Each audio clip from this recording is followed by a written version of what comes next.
Halo teman-teman, apa kabar semua? Jadi hari ini aku mau sharing tentang ada kejadian sekitar hari Jumat kemarin, hari Jumat tanggal 26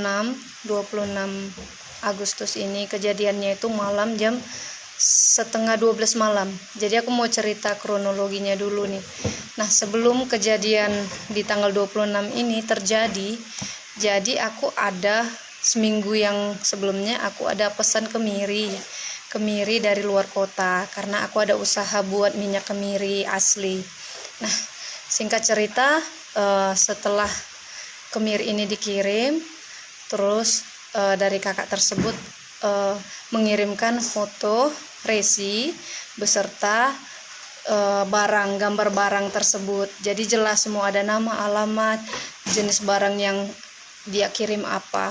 Nah, singkat ceritanya, nyampailah barang tersebut di Jambi tanggal 25 pagi. Tanggal 25 pagi ini diantar oleh kurir, salah satu kurir kargo di Jambi. Jadi itu kalau nggak salah jam-jam 10 pagi dia antar barangnya tersebut. Pas aku lihat dari luarannya aja, itu jadi barang-barang yang datang itu dibungkus pakai goni juga, tapi goninya lain. Aku sudah curiga sih sebelumnya kan, kok warnanya lain dari gambar yang disampaikan kakak tersebut. Terus aku video call, aku kasih tunjuk nih barangnya, kak yang ini enggak barangnya. Oh ternyata bukan. Kakak itu bilang jangan diambil deh, bukan itu barangnya. Nah itu saya memang masih berpikir positif sama kurirnya kan. Terus itu saya bilang, saya nggak berani terima barang ini pak, ini bukan barang saya. Kalau nggak percaya coba dibuka aja goninya. Terus itu kan dibukalah sama kurirnya tersebut, dia saksikan. Terus juga ada saksi tentara di dekat rumah, dia lihat juga barang tersebut. Ternyata isinya koper tas gitu, sekitar berat 8 kilo. Nah pas diintip dari atas kan, karena kopernya itu ditaruh gembok, tapi karena ada resletingnya itu bisa dilihat sedikit. Oh ternyata katanya itu baju hitam. Saya sama sekali nggak berani lihat. Terus itu udah saya paksa nih sama kurirnya, tolong dibawa pak. Nah saat itu suami lagi pergi, jadi nggak tahu ada barang datang kalau itu salah. Saya udah paksa, biarin aja kak, nanti diambil lagi katanya gitu. Pas suami balik sore, dia lihat barang tersebut, terus dia telepon lagi nih kurirnya, kenapa nggak diambil lagi pak barangnya.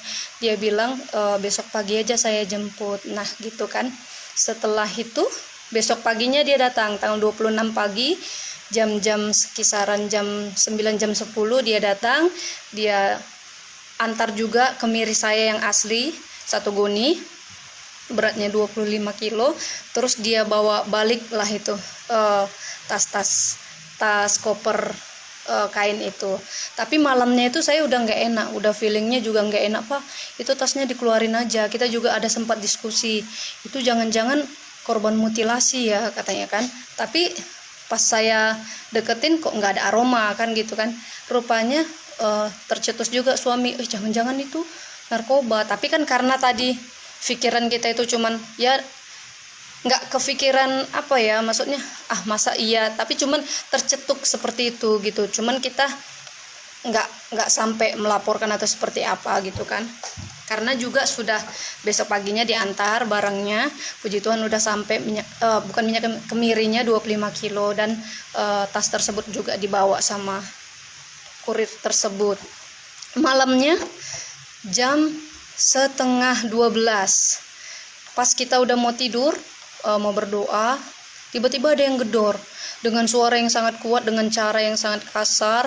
Terus itu diintip suami dari jendela, dia pikir orang ini orang mabuk kan, sampai dia ambil senjata, parang panjang, dia ambil parang panjang. Terus itu dia lihat udah rame, ternyata di luar rame. Terus itu dia gedor-gedor dengan cara yang sangat kasar. Terus itu sampai cakap-cakap yang kotor gitulah.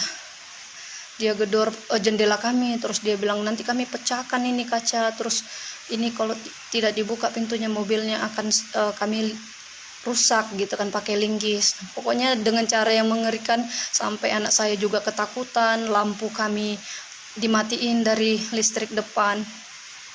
Terus itu sekitar hampir 10 menitan baru RT datang. RT datang, ternyata oh ada Pak RT di luar.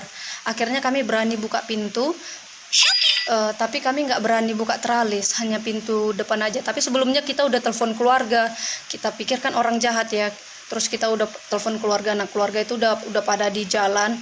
Pas kami udah buka pintu kayu, mereka langsung bilang gini, "Bapak narkoba," katanya gitu. Kami kaget sekali, kami kaget, narkoba apa kan gitu kan.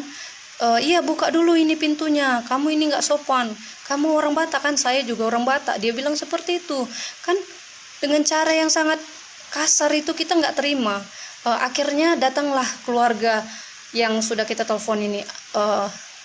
Udah saya itu mantan polisi, jadi dulu dia pernah bertugas di Aceh sebelumnya kan. Dia datang, terus baru kami berani buka teralis. Akhirnya dia jelaskan, "Bapak ini narkoba," dia bilang seperti itu. Terkaget kami semua, terkaget. Dia minta paksa HP suami saya, dia bilang barang bukti sudah dihapus, dia bilang seperti itu kan. Akhirnya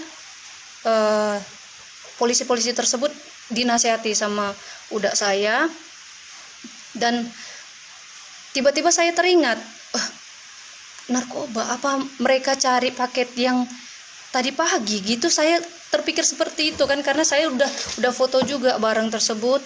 Terus itu saya kirim ke kakak yang pengirim kemiri kan, saya tunjukin, "Kalian cari barang ini kan," saya bilang gitu kan. Terus itu saya kasih tahu, ini barangnya sudah diambil sama kurir Indah Kargo. Nah seketika muka polisi tersebut ini berubah kayak gitu. Oh ternyata barangnya sudah nggak di sini. Nah dapat cerita dari tetangga, ternyata ada kurang tahu juga satu atau berapa polisi ya, mereka sudah intai dari jam 2 sorenya sebelumnya. Mereka pura-pura nyamar, jadi ya kayak misalnya mereka bilang mau bikin TV kabel ada di sebelah sana gitu. Pas ditanya-tanya yang mana alamatnya nggak tahu, tapi mereka bilang ya mereka itu ngaku-ngaku seperti itu. Makanya pas mereka datang ke rumah, udah saya bilang, "Mana surat penyelidikannya," seperti itu kan. Dia tunjukin, nah ini surat gak jelas gitu kan, bahwasanya itu sudah A1, artinya sudah jelas ada di sini barangnya, padahal benar-benar itu barang sama sekali tidak tahu. Dan tentara yang di atas rumah saya itu sudah bilang, saya saksinya bahwasanya itu bukan barang kakak ini, itu salah kirim, memang dibuat di paket itu resi saya. Sama sekali saya nggak paham itu kenapa dia buat itu resi saya, tapi nggak ada alamat, nggak ada nama. Sementara barang yang datang itu, barang yang saya yang asli itu ada resi saya juga gitu, ada resi saya juga, dan ada nama lengkap saya, ada semuanya lengkap gitu. Nah barangnya juga benar kayak gitu. Dan singkat cerita, akhirnya semuanya udah nyata nggak ada barangnya ditemukan. Dan udah saya yang masih sebagai polisi juga datang, dan puji Tuhan semuanya sudah selesai. Sampai saat ini juga masih ada rasa trauma seperti itu, trauma dengan cara mereka yang kasar. Sampai kita juga sempat nginap ke rumah keluarga, nggak berani di rumah seperti itu kan, karena anak juga kayak ada traumanya. Jadi yang mau saya sampaikan untuk teman-teman semua, berhati-hati untuk ketika kamu ada pesan sesuatu atau ada paket yang datang tidak ada nama, tapi ada tertulis resi kamu di situ, itu jangan mau terima. Misalnya kamu udah tahu itu barang bukan punya kamu, bilang aja sama kurirnya, "Ini bukan punya saya." Kalau kurirnya bersikeras nggak mau ambil, campain aja di depan dia seperti itu. Nanti bapak saya tuntut kalau misalnya bapak memaksa saya mengambil barang yang bukan milik saya.